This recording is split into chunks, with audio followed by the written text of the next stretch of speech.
Hello students, आज हम करेंगे क्लास 6 का एलजेब्रा की एक्सरसाइज फर्स्ट। ये चैप्टर एनसीईआरटी से है बच्चों। तो हम क्वेश्चन 1 देखते हैं। पहले हमने हमने कहाँ पे एंड किया था पिछली वीडियो में कि जो मैच स्टिक्स होती हैं वो भी हम उससे हम लेटर्स बना सकते हैं और उसमें हमें काउंट करना होता है कि कितनी मैच स्टिक्स हैं। तो उसी के बेसिस पे एक क्वेश्चन है। आप क्वेश्चन से ही समझ जाएंगे कि इस टॉपिक पे है क्या। क्वेश्चन पढ़ते हैं। Find the rule which gives the number of matchsticks required to make the following matchstick patterns. Use a variable to write the rule. मतलब कि हमें इसमें वेरिएबल का भी यूज करना है और हमें मैचस्टिक्स काउंट करके उसका एक पैटर्न भी बनाना है, जैसे मैंने आपको पिछली बार मैचस्टिक पैटर्न बना के दिखाया ही था। तो बच्चों स्टार्ट करते हैं। टी को हम मैच स्टिक से कैसे बनाएंगे?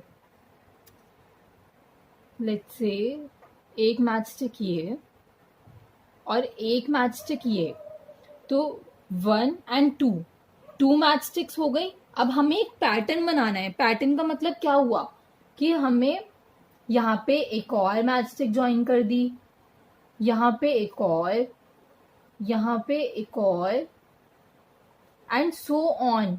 इसका मतलब कि अगर हम जब भी एक टी इसमें ज्वाइन करेंगे तो उसमें 2 मैच स्टिक्स तो यूज होंगी ही होंगी। तो बच्चों हमने क्या सीखा था पहले? 2n हो जाएगा इसका फॉर्मूला। हमने यहाँ पे वेरिएबल n ले लिया है कि अगर हमें एक टी बनाना है तो n की वैल्यू 1 हो जाएगी, 2 टी तो n की वैल्यू 2 हो जाएगी, 3 तो n की वैल्यू 3 हो जाएगी, एंड सो ऑन। अगर हमें बहुत आगे तक जाना है तो फिर n ही रहेगा। तो कितनी भी हम यहाँ पे वैल्यू ले सकते हैं। Similarly with you. अब यू में कितनी मैच स्टिक्स यूज हो रही हैं? 1, 2 and 3. Similarly here 1, 2 and 3, so on। तो 3n हो जाएगा। V में कितनी मैच स्टिक्स यूज हो रही हैं?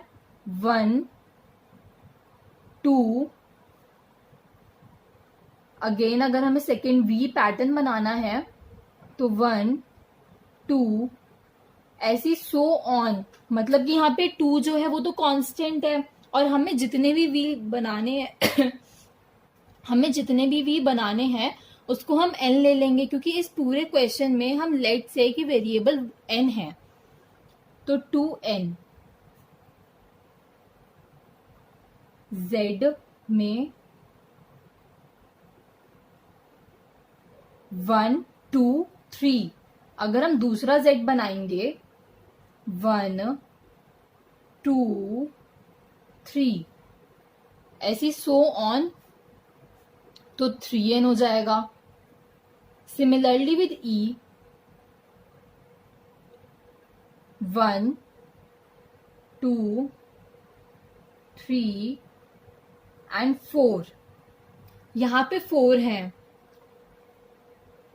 ओके, यहाँ पे ऐसे 1, 2, 3, 4। तो यहाँ पे अगर हम देखें कि हर एक ई में 4 मैच स्टिक्स यूज हो रही हैं एंड सो ऑन, तो यहाँ पे भी मतलब ई है लास्ट में, पर हमें काउंट नहीं कर सकते हम, इट्स इन्फिनाइट। तो फिर 4n। Now S 1, 2, 3, 4, 5। Again 1, 2, 3, 4, 5 and so on. तो यहाँ पे हो जाएगा 5n।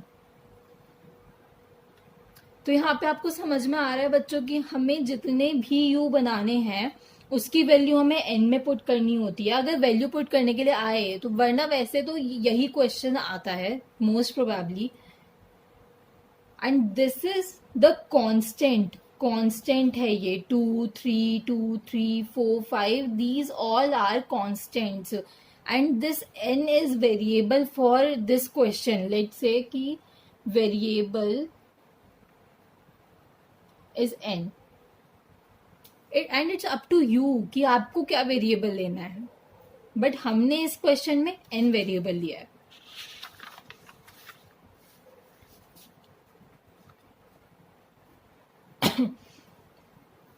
सिमिलरली विद आर, यहाँ पे कितनी मैथस्टिक्स यूज होंगी? 1 2 3 4 एंड 5. यहाँ पे भी बच्चों 5 मैथस्टिक्स यूज होंगी. ऐसी सेकेंड वाले में भी 5 यूज होंगी, थर्ड वाले में भी 5 यूज होंगी, फोर्थ वाले में भी, एंड सो ऑन. अगर n हम लेंगे तो उसमें n मैथस्टिक्स यूज होंगी 5 टाइम्स. तो इसका आंसर क्या हो जाएगा? 5n.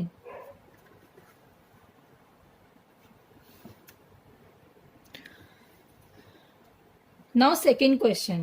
We already know the rule for the pattern of letter L, C and F. Some of the letters from question 1 given above give us the same rule as given that by L. Which are these? Why does this happen? So इसमें ये पूछा हुआ है पहले तो कि हमें L, C और F का पैटर्न पता है. एक बारी आप लोगों के लिए मैं बना के दिखा देती हूँ. 1 एंड 2. L में 2 मैचस्टिक्स यूज हुई हैं, C में 1 2 and 3. And similarly with F, 1 2 and 3. तो ये इसमें मैचस्टिक पैटर्न होगा. बट इसमें पर्टिकुलरली हमें क्या बात करनी है? L की. और हमें क्वेश्चन 1 में देख के बताना है कि किसका पैटर्न सेम है. इसमें अगर हम पैटर्न की बात करें तो 2n हो जाएगा पैटर्न, क्योंकि 2 मैचस्टिक्स हैं. इसमें 3n हो जाएगा और इसमें भी 3n हो जाएगा, क्योंकि इन दोनों में 3 मैचस्टिक्स यूज हो रही हैं. और अगर हम इसको n नंबर तक एक्सटेंड करेंगे तो 3n इसका रूल बन जाएगा. नाउ अब हम देखते हैं क्वेश्चन 1 में कि इसकी तरह सेम रूल किसका है, मतलब कि किस अल्फाबेटिकल लेटर में 2 मैचस्टिक्स यूज हो रही हैं. Let's see. T में हो रही हैं एंड V में हो रही हैं. तो A and C part are similar for L, क्योंकि इसमें भी एकदम सेम रूल है. A and C part are similar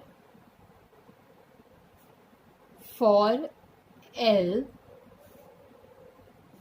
as they have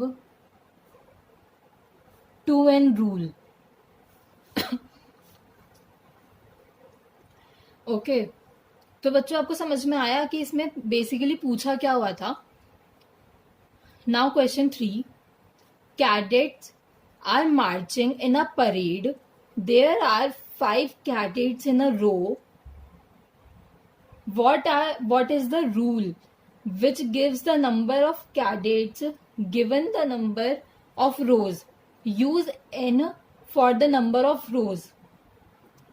ये हमें गिवन है, तो जो इंफॉर्मेशन क्वेश्चन में गिवन होगी हमें उसी का यूज करना है. लेट द नंबर ऑफ रोज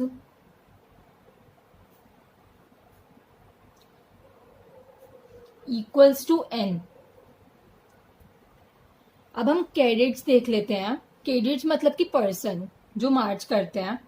अब इस पहली रो में 5 हैं.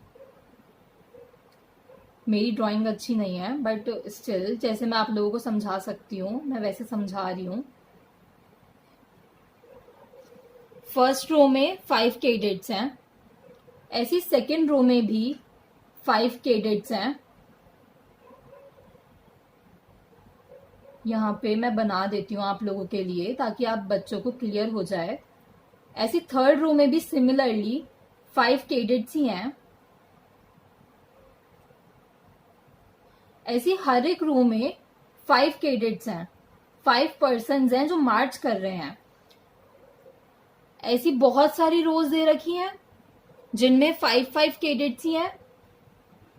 लास्ट रो में भी 5 कैडेट्स हैं।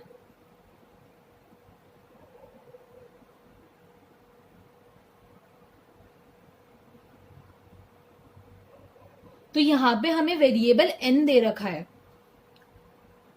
अब देखिए हर एक रो में 5 कैडेट्स हैं, तो फिर इसका फॉर्मूला मतलब कि 5 जो है वो कांस्टेंट हो गया, और जो हमें वेरिएबल दे रखा है n, अगर एक रो की बात होगी तो n की वैल्यू 1 हो जाएगी, अगर 2 रो की बात होगी तो n की वैल्यू 2 हो जाएगी, 3 रोज की बात होगी तो n की वैल्यू 3 हो जाएगी, एंड सो ऑन। मतलब कि n की वैल्यू कुछ भी हो सकती है, पर इसका जो रूल बनेगा वो बनेगा 5n। This is the answer. Okay, अब इस चीज का बहुत ही अच्छे से ध्यान रखना है आप लोगों को कि हर एक रो में 5 कैडेट्स हैं, और ये इसमें n वेरिएबल दे रखा है, तो हमें n वेरिएबल ही यूज करना है क्योंकि ये क्वेश्चन में गिवन है। हम इसमें खुद से नहीं ले सकते पिछले क्वेश्चन की तरह, वो गलत हो जाएगा।